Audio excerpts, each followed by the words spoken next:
Good morning, students. Today we are starting off with the new chapter, that is heat and temperature.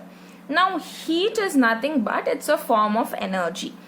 Now the steam possesses lot of heat energy. Now steam is nothing but it is in a gaseous state and it possesses lot of heat energy.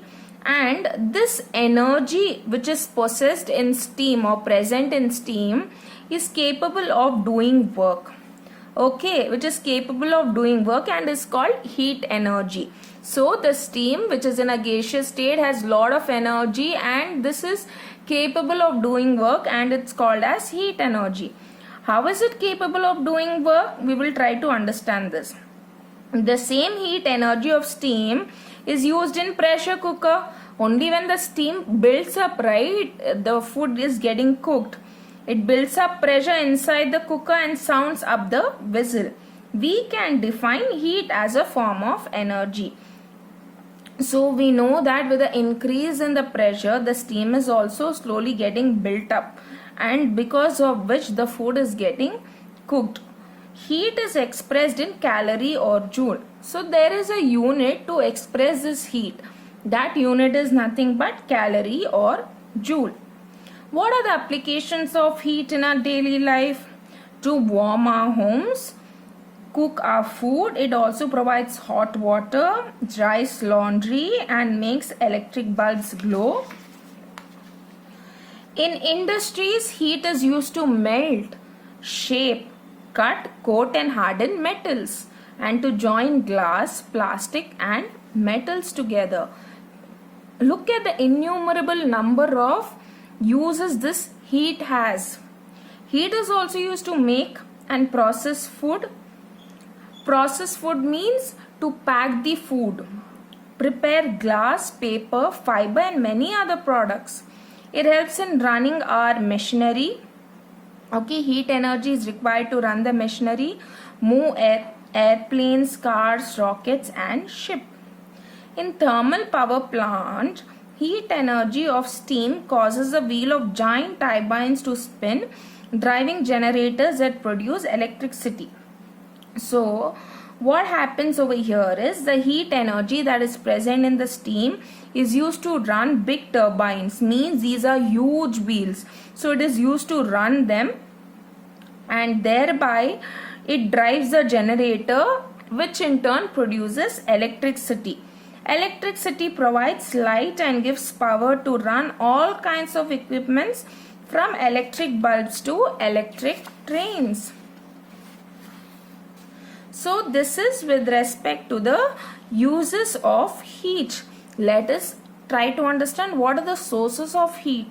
This is a natural source of heat, the sun. Natural source of heat.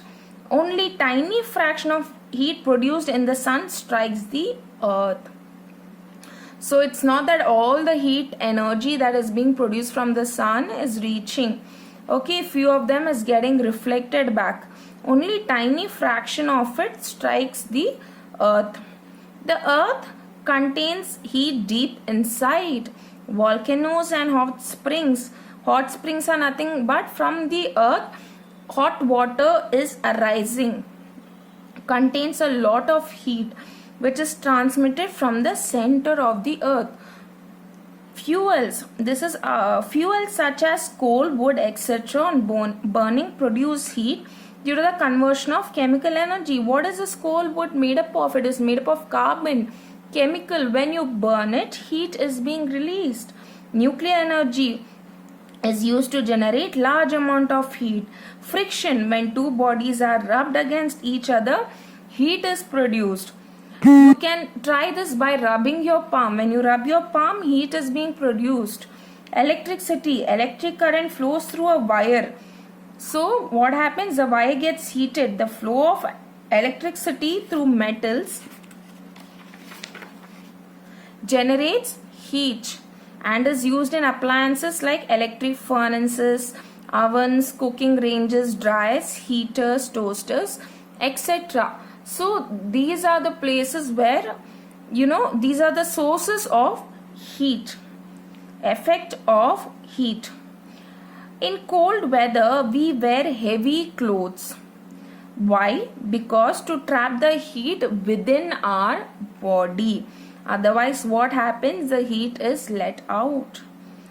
Warm weather, we wear light clothes because to let the excess heat escape. See, a body requires optimum temperature. If it is too very hot, we can't take it.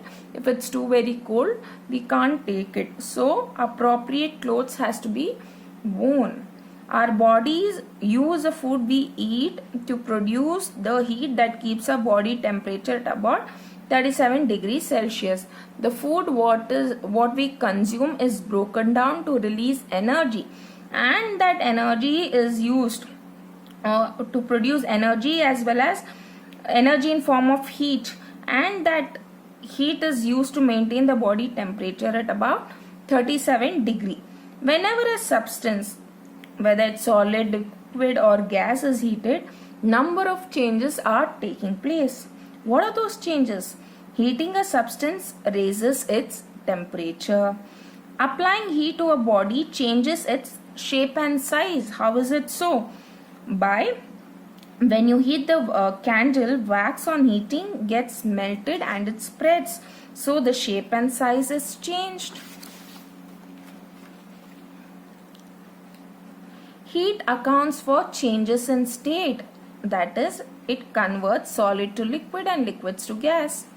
Heat also accounts for chemical changes which are irreversible and form a new substance with different properties. For example, baking of cake, we see there is a change that is seen, a chemical change that is seen when you supply the heat, and this is irreversible. Can you change the cake into something else? No. Heat also affects living organism. For example, we heat objects to disinfect, it means to kill the microbes and sterilize them. Harmful bacteria are also killed by heat. Heating a substance also results in change in volume. When you heat a substance, what is happening is the volume is also increased, or space. Volume is nothing but space. Space is also increased. Thermal expansion. The most common change caused by heat is expansion, called thermal expansion. Whenever you supply heat, there is an expansion. Okay, that is known as thermal expansion. So matter increases in volume. It means it is increasing in space. When there is an increase in temperature, more the temperature, more is the increase in volume. So volume is nothing but space. In detail, we'll talk about it in the next class. Hopefully you have understood what is heat, what are the uses of heat, what are the effects of heat, yes, and the sources of heat, as well as what is thermal expansion. Okay, whenever I say thermal, it is to do with the heat. Thank you, class.